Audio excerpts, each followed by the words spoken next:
Hi, and welcome to Heart-Centered Success. I'm your host, Diane Haworth, and today we have one of my favorite people in the world, actually, as a guest.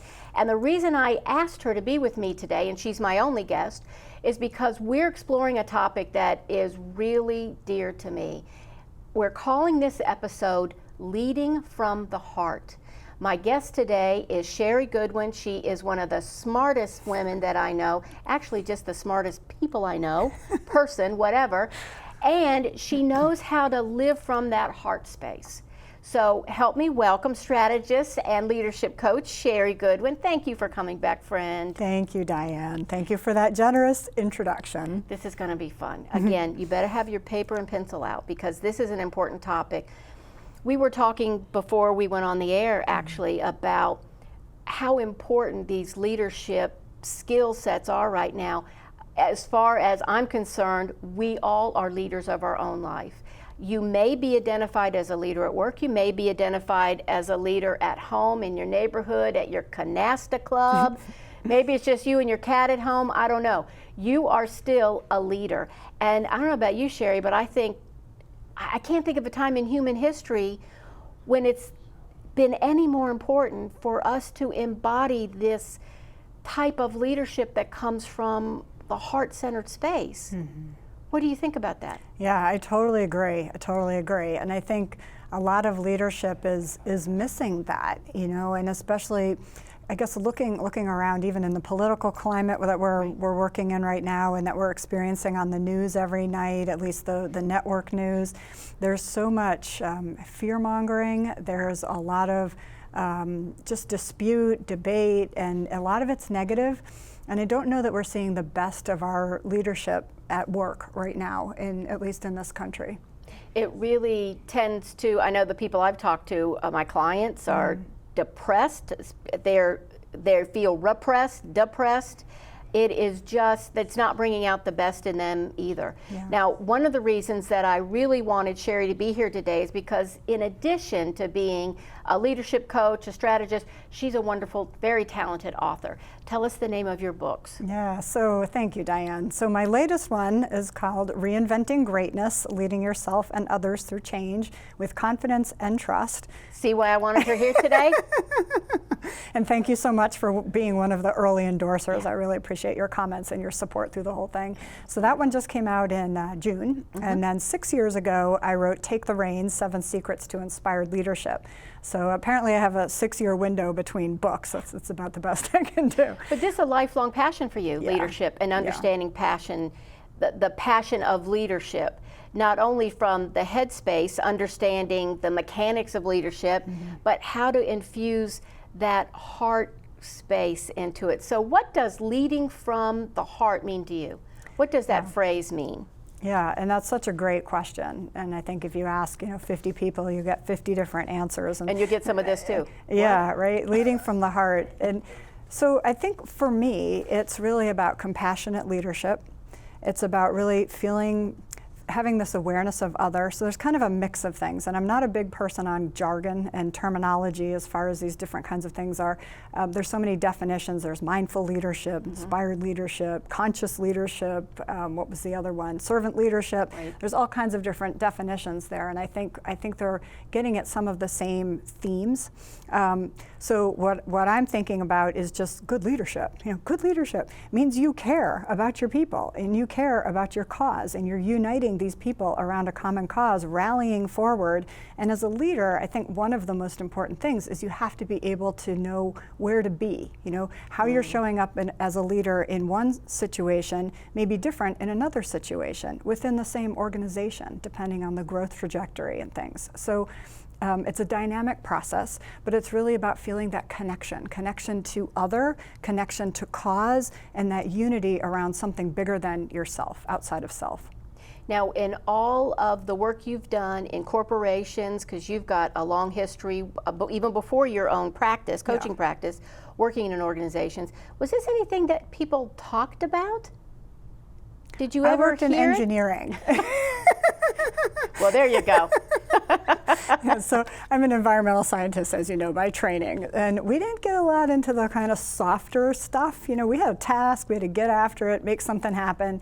We didn't spend a lot of time, well, at least I didn't spend a lot of time, and the folks that I worked with, we didn't really talk about dissecting the leadership process or really understanding where we were as leaders. We just had a job to do, Right. and we just did it. And sometimes we were told what to do, sometimes we initiated. A lot of times it was under government contracts, so we had clients who were issued some kind of order, and this had to be processed this way, and you just fall in line and make that happen. So the topic of leadership itself never really came up, as far as I can recall, which is actually kind of funny.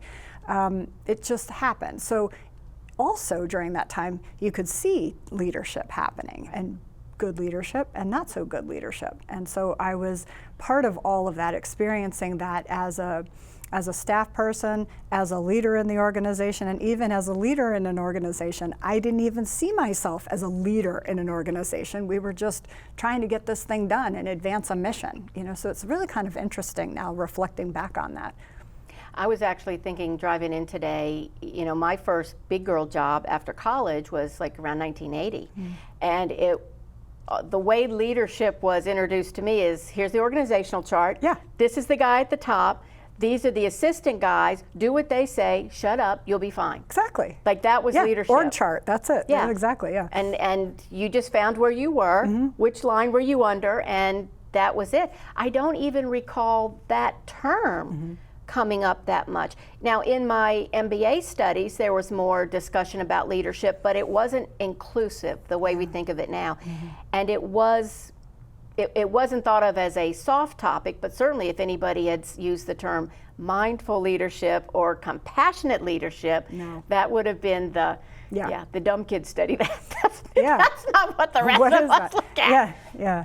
And I'm glad that's starting to change. Yeah, me too. Me too. Emotional intelligence, I didn't know that term. You know, I don't even know if it was on our annual performance reviews. I don't think they really talked about emotional intelligence. There were the attributes of emotional intelligence, you know, adaptability to change and different kinds of things, but they didn't really have that term. So it's definitely, things have advanced since then. A lot more awareness, which is good.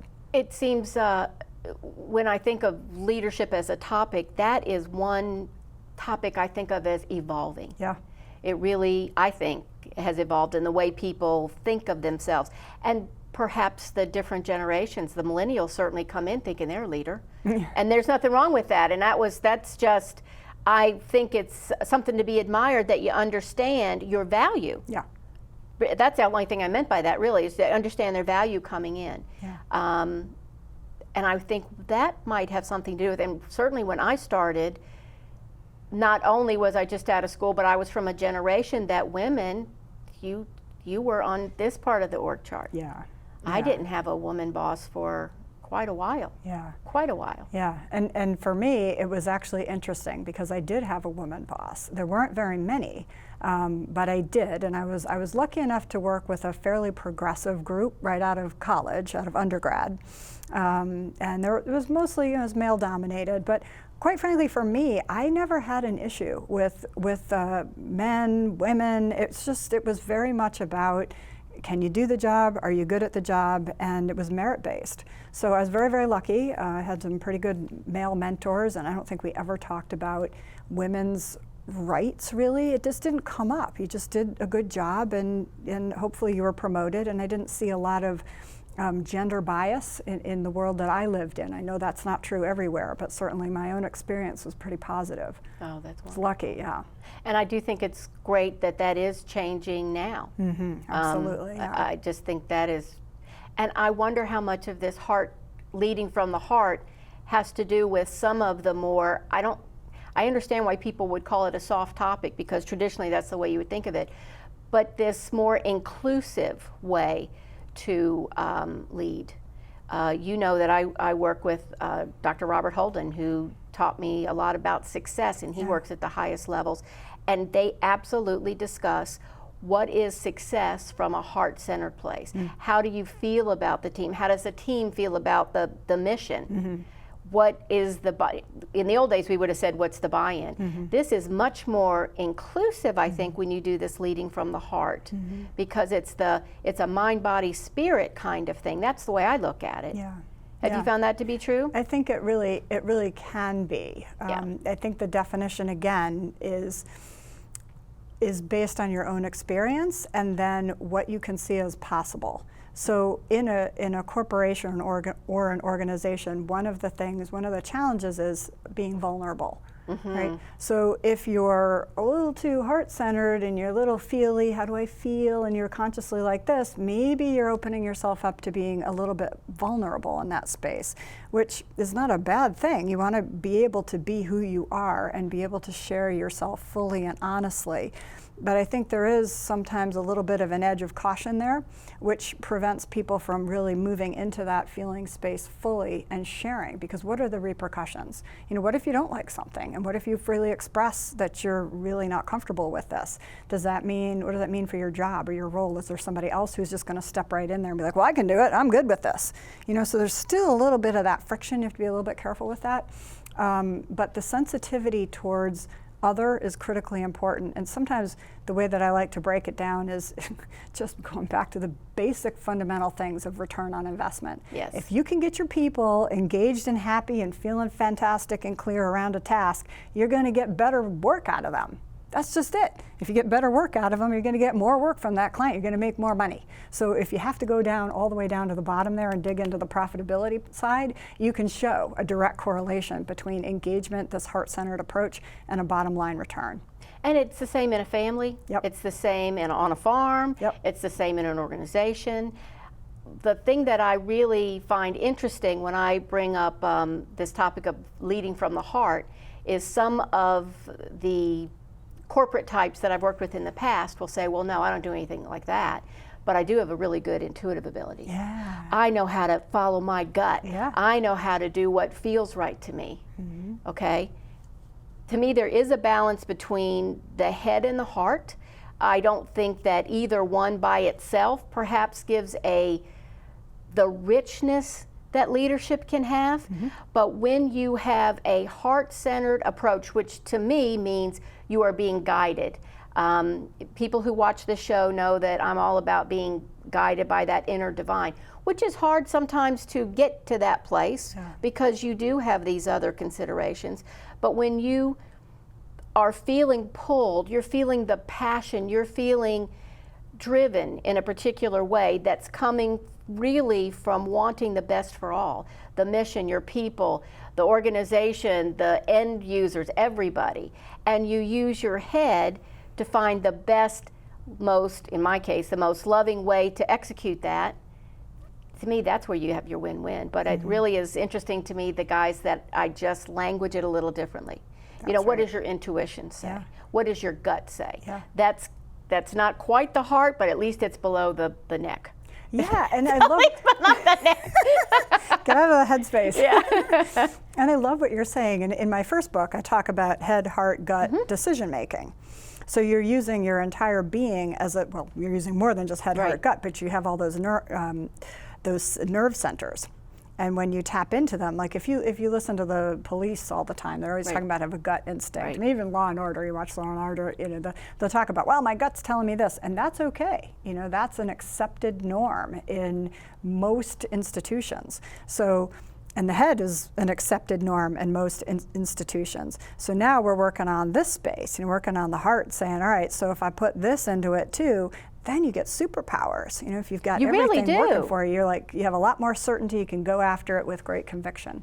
Now, you know a lot more from the scientific perspective than I do, but years ago, I went to a lecture by a scientist named Dr. Robert Allen. He actually studied the decision-making habits of top CEOs. And what he found was, biologically, the energy coming from the heart space when they were making these decisions, not only was, I forget what the science was, 10 times stronger or something, but their passion, their commitment was so much greater. And eventually, a lot of the projects, the probability that they were successful, whatever success was for them in that particular time, went up astronomically. I always thought, you go, guy. I really believe in the head, heart, and gut. Well, it's like you said, it's biology. Yeah. Yeah, and that heart-centric, the Heart Math Institute has done so many studies on the power, the electromagnetism of the heart and the energy of the heart, and all kinds of other people have done as well. I love their studies, and when you give that example of the top CEOs, the ones that are making great decisions, the Heart Math Institute talks about entrainment. Right? So what happens is that heart energy of that CEO gets projected out, and it's like a contagion, a positive contagion, and the others will get into that same heart vibration, and then you get the synchronicity, and that increases the productivity. So it's pretty awesome. One of the things that I really like that I've studied through them is that heart-brain coherence. Yeah, right. Really interesting. So let's talk about how people who want to intend to be more heart-centered, right? They want to use their brain, their heart, their gut to make decisions, regardless of if your leadership officially or not. What effect does that have on the person using that? Somebody who is intending to come from a more heart-centered space. And we're going to talk a little later about exactly how you do that. What effect does that usually have on the person that's the leader in that particular case? So what have you seen? What I've seen is they have more certainty. They feel more grounded. They're definitely more present, because in order to do that, you have to be aware of what's going on here in the instrument. And then when you become more aware, you can actually settle into your body, and you're actually more present. And when you're more present, you gain more information, and you can make better decisions. So that's what I've seen. They also seem to, that sense of presence gives them a sense of calm. They're more calm, they're more grounded. You can even hear within one conversation or in a meeting, the pitch in the voices start kind of at this higher level, and then as people start to get more present into the space and settle into their body and use their heart, the voices go down. They'll even drop an octave, and it's like they land into this place of definitiveness, certainty and clarity. And you mentioned trust before too, which, well, I don't know if you mentioned trust, but trust was coming up for me. Having that sense of trust, self-trust, right, to be able to make this decision. So you're using not just your little brain up here that's got so much going on, you're using your entire being as a sensor, and you're saying, yeah, I trust myself to be able to make this decision, and I trust you guys to be able to help me carry this out, or for all of us to carry this out. I like what you said about being present in the moment. What I've noticed with myself and with my clients is there is exactly what you described. For me, it comes through as a more quiet confidence. Yep. But what's really interesting is the confidence is here. Doesn't mean that it won't, you might not be flexible in your project, right? But that this direction, what I hear people say is, it comes through me. Yeah. I understand it because this is what's coming through me. Yeah. It's very different than someone who is pushing an agenda.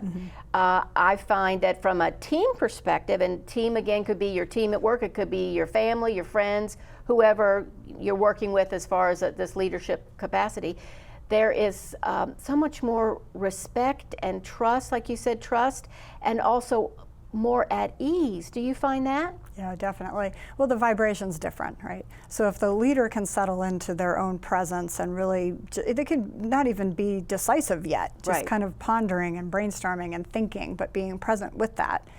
All of a sudden, everyone else, you'll start to see the body language shift in a conference room, let's say, if you're all in the same room. Or you can even hear it on the phone sometimes. Yes. You'll hear a breath, you'll hear, as people start to settle in, and then the voices shift, and it gets slower. Everything slows down. The conversation will start to be more deliberate, and it starts to slow down, and then it's like, oh yeah, that's it. And then once you kind of get in there, then sometimes it can speed up, and it gets really, really, in my case, well, I've had this personally, I get really fired up about something, and then I'm like, whoo, and I go into wild brainstorm mode, and then hopefully people are still with me. Oftentimes I'll lose people, so then I have to simmer it back down. But that's when the passion starts to take over, because you start to see the possibility and of what could happen. Now, I'm glad you brought that up exactly the way you did.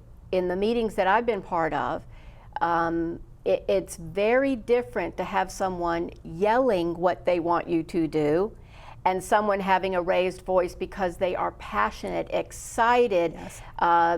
They're just, all these ideas are coming through. And what I love about that, it's almost like in the old days, we used to have these things called popcorn poppers. And you know what would happen? You'd have that first kernel, and then all these ones would start. That's what happens at meetings. Right. When you're coming from this space that really is interested in doing the best for everyone involved.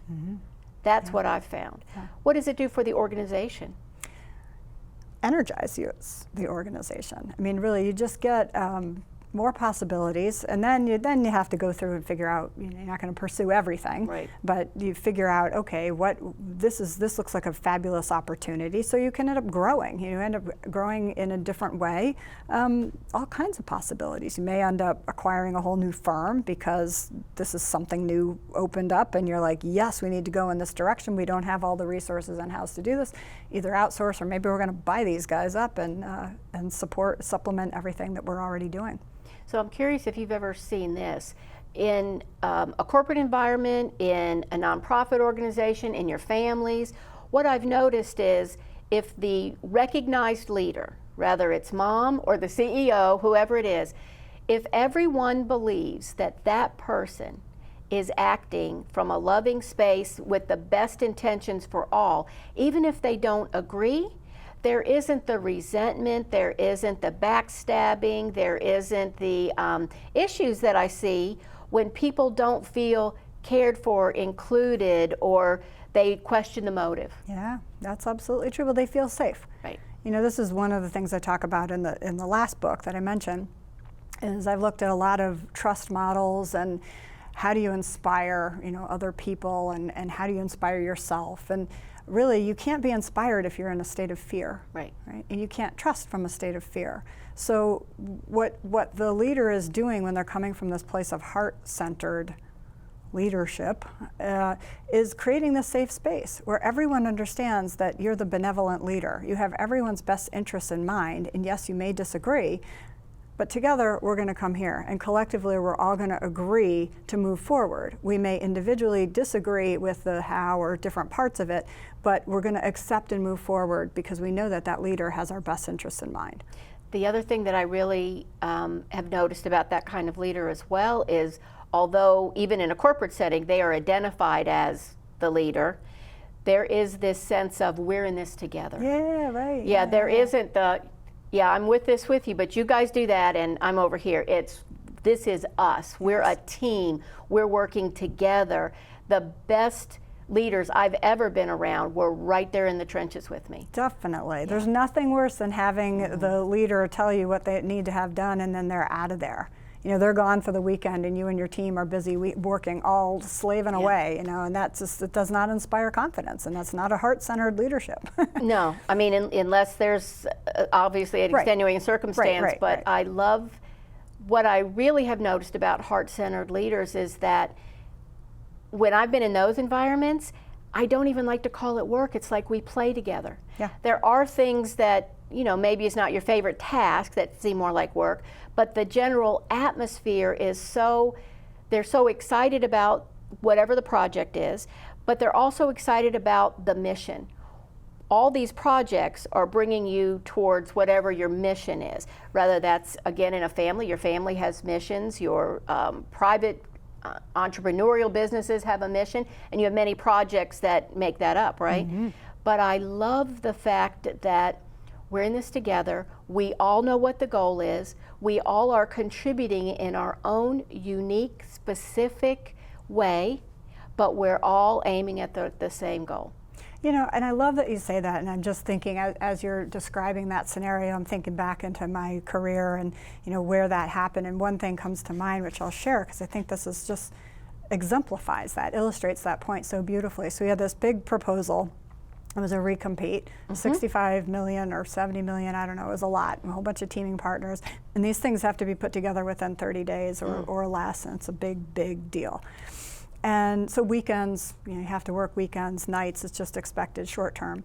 And I had people, the last one that I helped lead, we had people from other groups volunteering to help on the weekends, volunteering to stay late. They had no real stake in this. They might get a little work here and there, but it was because they believed in the mission. They wanted to be with us, and they offer from the different floors. We're on one floor, and these people would call me from the other floor. Hey, I'm around this weekend. Call me if you need anything. I can be here at 10. What do you need? I can come by with food. All different groups coming in for this thing. I mean, that was just, wow, it was amazing. And thank God we won. Yay. But even if we didn't. if you don't, wow. I know. It was really really wow. very heartwarming to see that kind of collective unity and commitment on their own times. Nobody was getting paid extra for that. That brings up something else. When I've been around groups that are under those sorts of situations, and again, this can happen anywhere, even in families. You will have certain situations coming up, a wedding, a funeral, things where people are having to do things that's not normal for them, right? When the person or people in charge are really watching out for everyone, even when things change, like what if you didn't get that contract? Yeah. You still had built up that camaraderie. Yep. People still knew how they could depend on each other. Yep. And sometimes in businesses, you have to shift, Yep. right? I was thinking on the way in here about some of the businesses. I was going through the little resume in my head thinking, no, that's no longer, no, they're gone. No, they got bought. Yep. I mean, things change. Oh, yeah. None of us, I'm pretty sure, that are ever going to be watching this are working for beta tape company, probably. Some company, you have to change. But in that case, if your mission was to successfully bring music entertainment to the home environment, that creativity that's sparked by the heart-centeredness, it creates these opportunities that you don't have otherwise. That's what I've always thought. Yeah, it really does, and it transcends the container. So the workspace is a container of sorts, right? It and is. So when that starts to shift, if you've developed relationships, they transcend that container and they go outside of that. And the energy that's associated with that also goes outside of that. So it doesn't just have to be with one person. The energy actually expands beyond, and it attracts you into new awesome opportunities. That's all heart energy. One of the other things to me that's so much fun, and I know you and I have talked about this when we've had lunch or something like that, is that the coolest things in life will happen and you didn't even know they were coming. Totally. You didn't even know they existed. Right. But when you are open and trusting that whatever's coming is for the highest and best, even if it doesn't look like it at the time, you can be flexible enough to move through those scenarios. That's what I found. Yeah. I think that's a part of being heart-centered. It is, and getting out of the phone, right? Getting your face out of the little cell phone and looking around and feeling what's happening in the world. I think that's really important, especially because even when we're talking about heart-centeredness, right, and leading from the heart, that doesn't mean every day is going to be rainbows. It does not mean there's not going to be issues. From my perspective, it means you will be better able to maneuver, flow with those challenges in a way that helps keep you more peaceful, joyful, happy. Things happen. Yeah. I mean, you don't get the contract. Yeah. Right. You have to lose people. You have to cut some of your sales force. Right. People get sick. People die. Things happen. But the more heart-centered you are, my experience has been I don't want to say those things are easier, but you can flow through them. And you can help your team, because even if everything's fine with you, if you're in an organization or in a family, what do you get, a hot second where everybody's cool? Right. I mean, right. Life happens. And I love what you're saying about that, because for me it's about resilience, and so it's not that we're not going to hit those lows, because we all hit those lows, and there's all kinds of things where every single person is going through something at some point. You don't know. They could have their little happy face on, and behind there is just something terrible or something brewing. So what the heart-centered thing for me does, the heart-centered leadership for me does, is it allows me to bounce back a little quicker. Maybe not as quick as I would like sometimes, but there's a resiliency to it. There's okay, I'm hitting bottom, and I'm gonna bounce around down there, and then I'm gonna bounce back up, because I know what this feels like, and this is a preferred state. I don't live down there, I live here, and that's a choice. It might take me a little bit of time to get from here to here. But if I'm here a lot, it becomes my reference point and it becomes my home frequency, so to speak. And that's where I live, you know, from here up, bouncing, just bounce quick. So that's resilience for me is huge. And because I know you, I know that is how you live. Yeah. And that's and sometimes I don't bounce that good. Sometimes we all go sideways. Especially if it's a horse. Sometimes we go, yeah, okay. Well, there is also that. As a matter of fact, that brings me to something else I wanted to ask you about. As a leader, or in however leadership is appearing for you right now, there are these transitions in life. Mm-hmm. There's opportunities to reinvent yourself, which is what I love about that second book that you had, Reinventing Greatness, because she didn't say reinventing okayness. That's not what she called the book. It's how do you reinvent yourself from that heart, I think it's all about coming from a heart-centered space, right? And to just know, even if you're not exactly sure the way it's going to go, you know that the more heart, love, passion, guidance that goes into that, the more you can create with your mind as well this greatness. Talk about that a little bit from the heart-centered perspective, because I love those stories. Yeah, thanks. Yeah, so reinventing greatness. All right, so for me, a lot of the clients that I work with, a lot of people that I know, and you're absolutely one of them, are already great. I mean, look at you, you're amazing. So there's greatness here.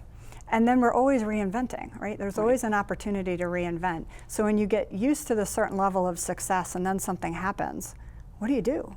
You know, this is really traumatizing for a lot of people, and because we're used to being successful, or you're used to being a leader in a company or an organization, or having things under your control, whatever it looks like for you, and then the rug falls out, or something happens, or whatever it is, you're flat. You kind of flatline for a minute, and it's like, who am I? What do? I don't even know. I was this, but now I'm this, but now I'm nothing. And it can be an incredibly challenging identity crisis and journey to work yourself back. And I've been through it a number of times. So I wrote the book, Reinventing Greatness. And what I've found is you have to give yourself grace in the space, first of all.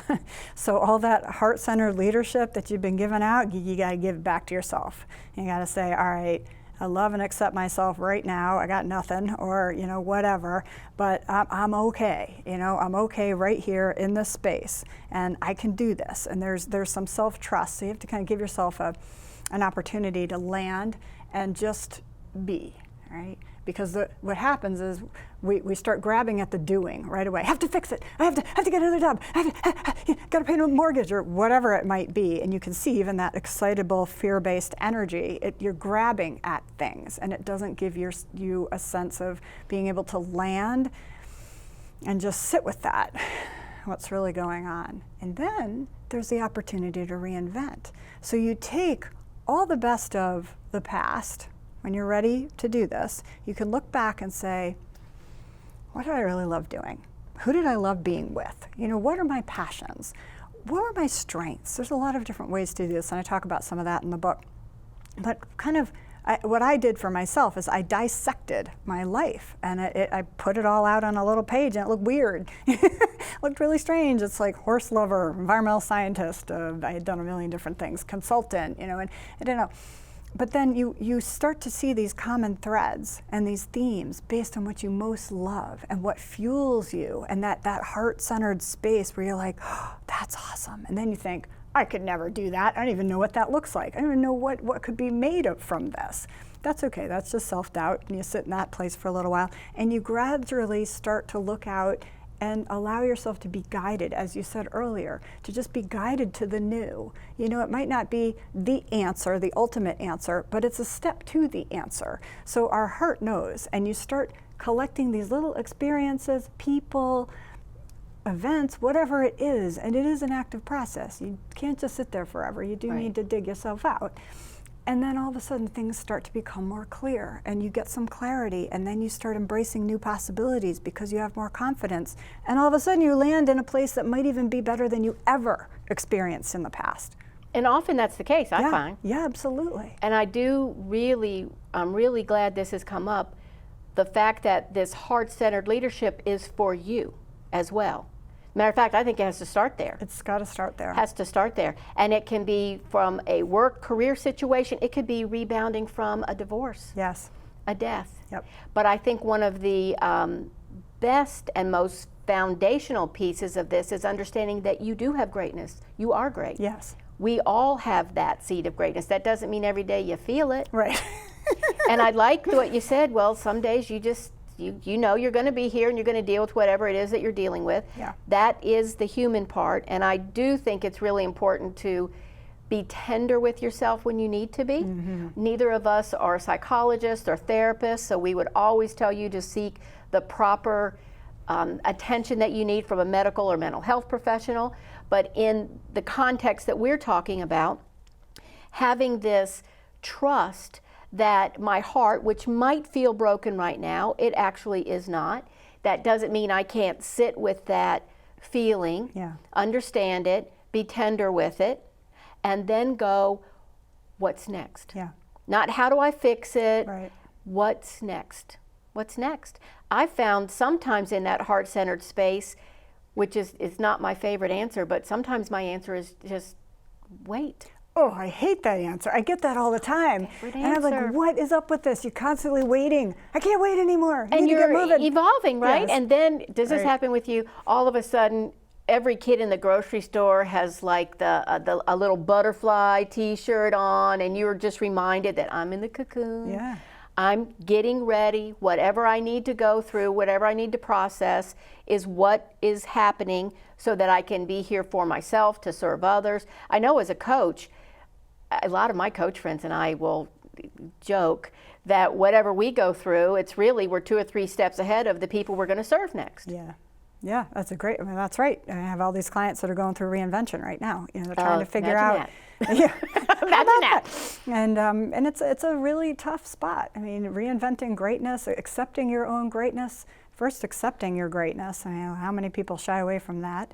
Then claiming it and then offering it.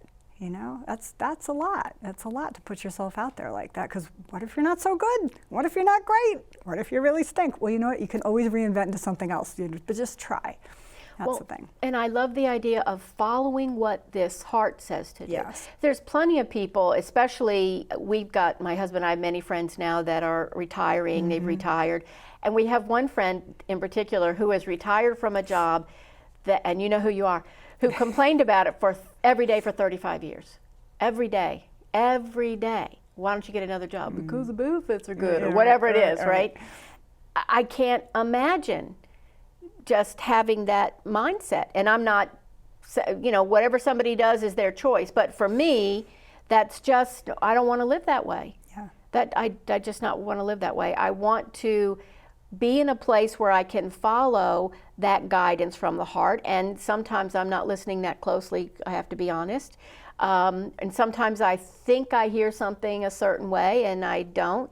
And when I say hear, there's a certain knowing I think that a lot of people get. And we've talked about it in business. Like we mentioned earlier, people will say, well, my gut said do this, or I just know this is the right thing. I love that you've been bringing up people's voice. To me, there's a big difference between the shrill voice of panic and the beautiful sounds of passion. Yeah. Because they are not the same. No. They're not the same. And you can see it on TV. If you watch the news and you watch some of the interviews, you can see who's coming from a place of fear and who's coming from a place of confidence and love and trust. You can see it in the eyes almost. You can see it in the eyes. You can see it in the debates. You can see it, just to keep it current.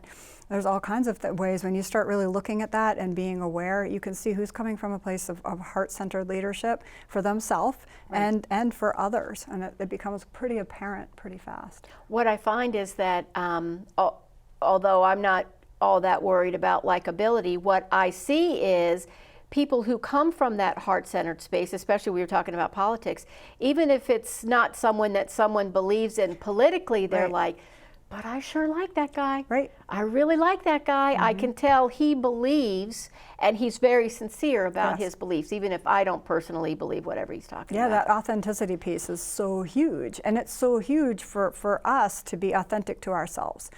So who am I? Am I showing up how I really am, or am I putting on the false front?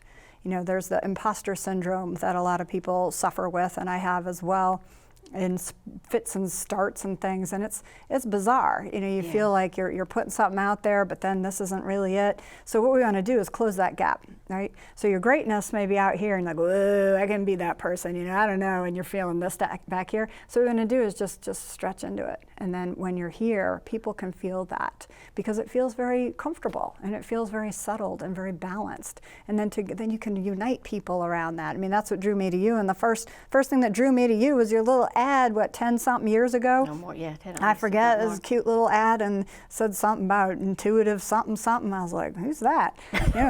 See those in the newspaper all the time, and I was like, Not where we live. I need to call that person.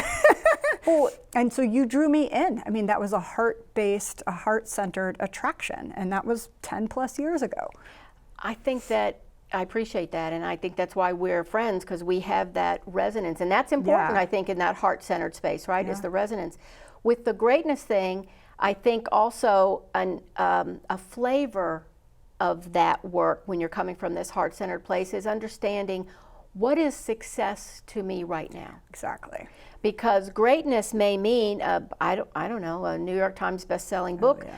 Greatness may mean I'm showing up every day and I'm serving in the way that I feel fulfilled and that I feel that I'm really making a difference with your family, your animals, your clients, whoever it is.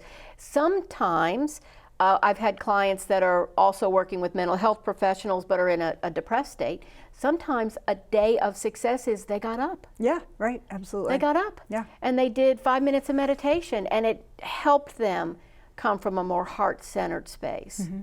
Does that make sense? It totally does. And what it's bringing up for me too is this vision. So leaders, we're just talking about vision and the importance of vision. I'm always talking about that too. So what does that mean? What does it really mean? Yes, 20 different leaders or 20 different people in an organization, what their vision is. You're going to get 2020, 20, no, different kind of vision, but you're going to get a completely different response. Right. And so what we want to do is have this clarity of greatness at any point. So it's scalable, right? So if getting out of bed for you means you've achieved some level of success that day, that's awesome.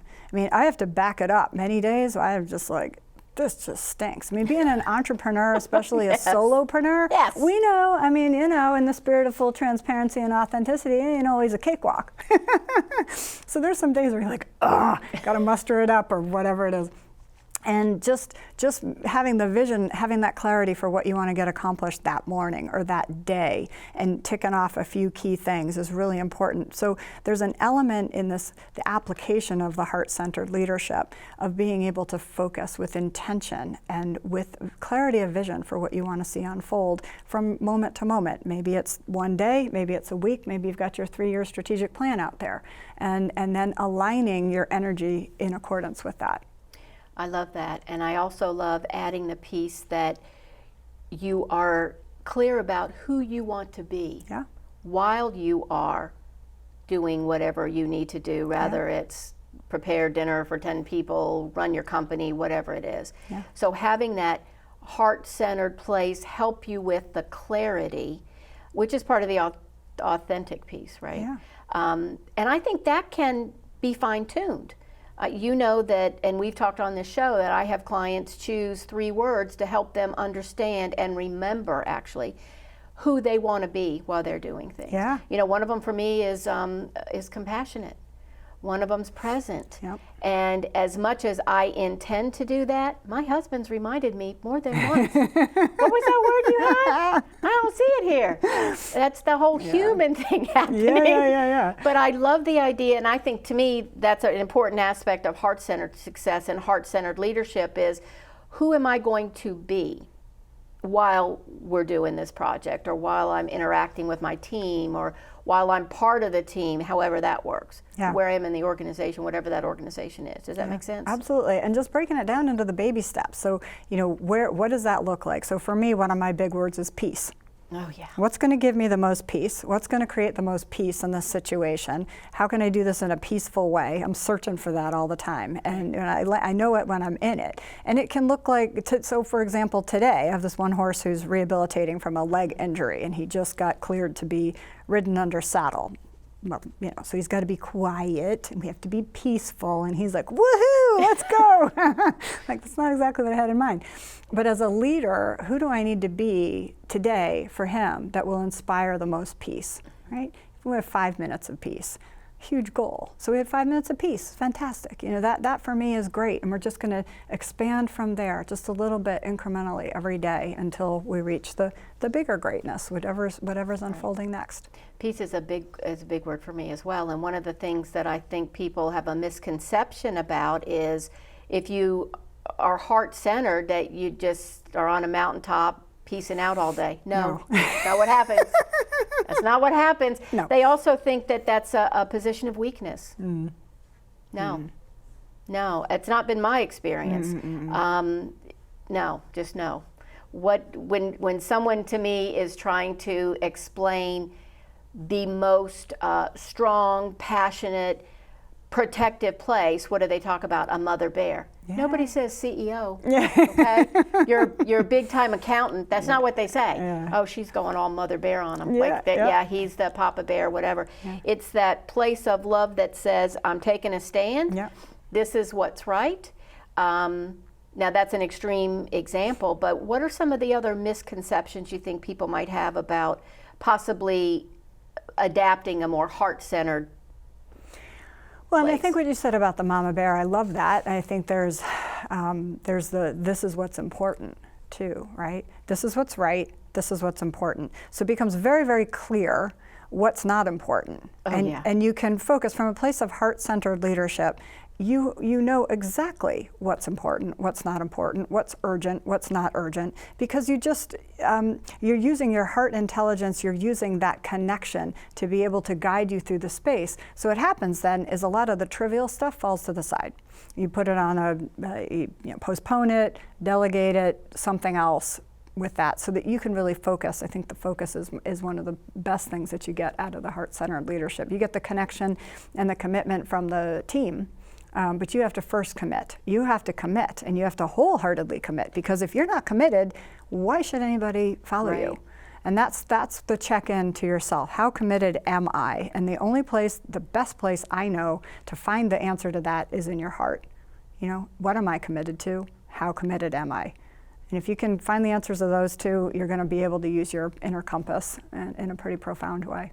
I know one of the things that I use with my clients, and I bet you do too, is I'll have them on a scale from 1 to 10. How committed are you to this? Right. How does it feel? Do you feel excited? Or you feel happy? I love it when a client can't wait to get off the phone because they want to start doing whatever they talked about. Exactly, right. How great is that? And that is that heart-centered place. And I think people will often, I wouldn't say everybody, but they will often think that this heart-centered place, like I said, is weak. It is not. It is not. If you want something done quickly, beautifully, in creative ways that you could never imagine, find somebody with the passion. Yeah. And the passion comes from the heart, not the head. Now, the way I think it works, and I'm interested to see what you think, if I'm feeling a project in my heart, then that's when my head goes, okay, girlie, here's how we do it. Yeah. Then, that's where you have that heart-brain coherence that helps you execute or work out the plan that you're so passionate about. Yeah, the strategy comes from the cognitive center, and so it can be informed by the heart center as well. So they're working in concert, gut to check in.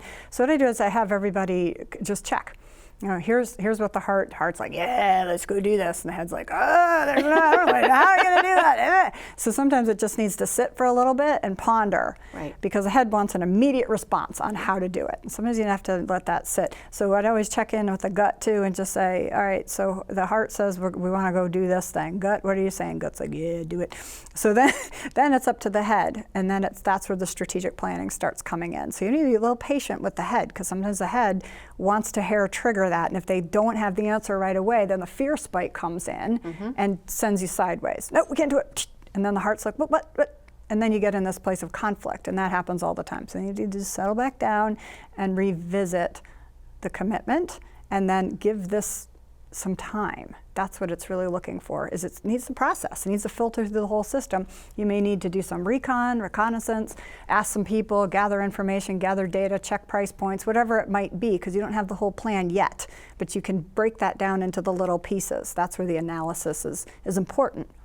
And that's, you and I have talked offline actually about this, is we will be led to go to a store, an event, a workshop, and not really have a reason in our head that we should be there, Totally. but just know we have to be there, and all of a sudden an opportunity, a person, a friendship evolves that we had no idea. Always. I go to trainings based on my own passion for my own education and learning. I'm just sitting there. I don't even want to talk business. I just want to talk about horse stuff or whatever. And someone's like, oh, so what do you do? I do, whatever. I don't really want to talk about it, whatever. And I give them a little flat answer like, really? I really need to talk to you. And the next thing you know, client. And it's fantastic because we're coordinated around a common passion point. We're both there in alignment. If I can be of service and help, great. But it's just fun to have the conversation. And you were led there by your heart. Led there by the heart. So when people want to create a more heart-centered way to live and lead, what are some of the things you would advise them to do? And this is, you're the expert at this, and this is such good stuff. A lot of this I've learned from you is just to meditate, really get in the quiet and give yourself some space. So meditation or reflection or, mindfulness, it can be anything. Some people have a hard time sitting still. I used to have a really hard time sitting still, and people tell me, you need to do yoga and you need to meditate. And so in my 20s, I'm not doing any of that stuff, but I go run, I do some other things. Now I really see the value. So getting in the quiet, making a regular space for that, whatever that looks like for you. So for me, I like to meditate by our wetland, and I sit out there in my bare feet, and that fuels me, except if there's some strange critters walking around. But making a daily practice. And then the gratitudes, right? Mm-hmm. So there's several things. So the meditation is huge to help just clear. And then you want to fuel. So for me, gratitude is great, saying at least 3 things you're grateful for every morning, every night, or throughout the day, or both, whatever. You can never get too much of that. And really feeling it in your heart is such a beautiful thing. Thinking about, you can do notes of appreciation to people, letters, anything, what fuels your heart. You can bake a cake for somebody, see a neighbor, visit a sick friend, anything like that where you start feeling better, because the more that you put that conscious awareness, and this is a muscle, right. It needs to be worked. So some people that I encounter, they're closed. This is closed for business. And it's been closed for 20 years because it got hurt bad. It got hurt really bad, either for a personal, professional, both, whatever. It is not open. So what we do with that is to just soften the edges, right? Start by just softening the edges and just let a little something in and say a few gratefuls, gratitudes, something like that. Without expectation. Without expectation. There's affirmations. There's a million things. I know you and I both studied with Louise Hay and some of the work that she's put forward. So I'm curious to hear your thoughts on that. Well, there's some things I've learned from you, and I'm thrilled that we both meditate, and absolutely, you guys have watched this enough to know that's my number one for everything. It changes your brain. Yeah. It allows the mental chatter to calm down so that you can hear what's going on.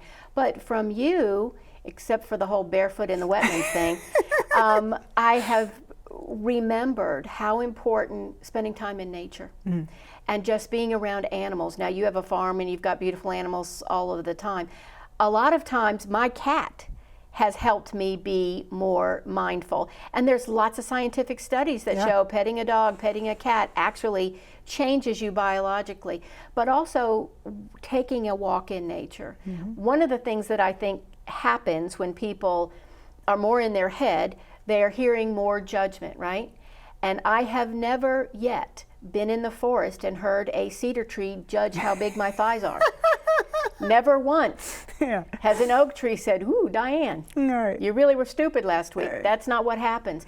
Not only is there a wonderful exchange of oxygen and all those wonderful aromas and scents and just the feelings there, right?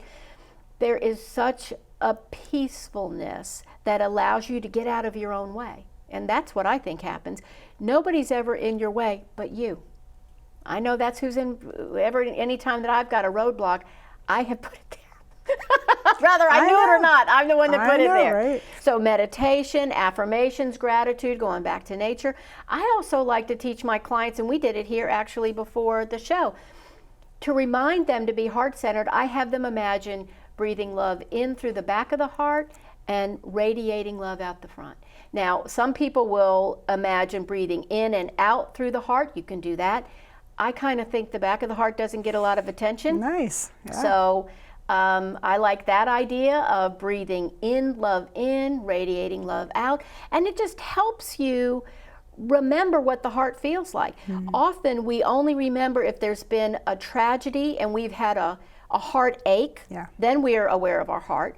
Or if there's been something super exciting, a marriage, a baby born, something like that. But you can feel your heart all the time in the day, and that's what I would encourage you to do. As a matter of fact, when I'm trying to make a decision, I quiet myself, imagine that I've quieted my brain, all the little chatter going on in there, and then try to feel my heart and see what happens. So doing that, even I do 10 heart breaths in the morning, actually is a way.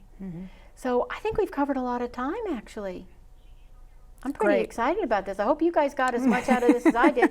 Sherry, thank you so much for being here. My pleasure, really my pleasure. Thank you. Tell everybody, we will have this in the credits, but how can people find out more about you, your work, your books? Yeah, so my website is www.jaeger2.com, and that's JAEGER, the number 2.com.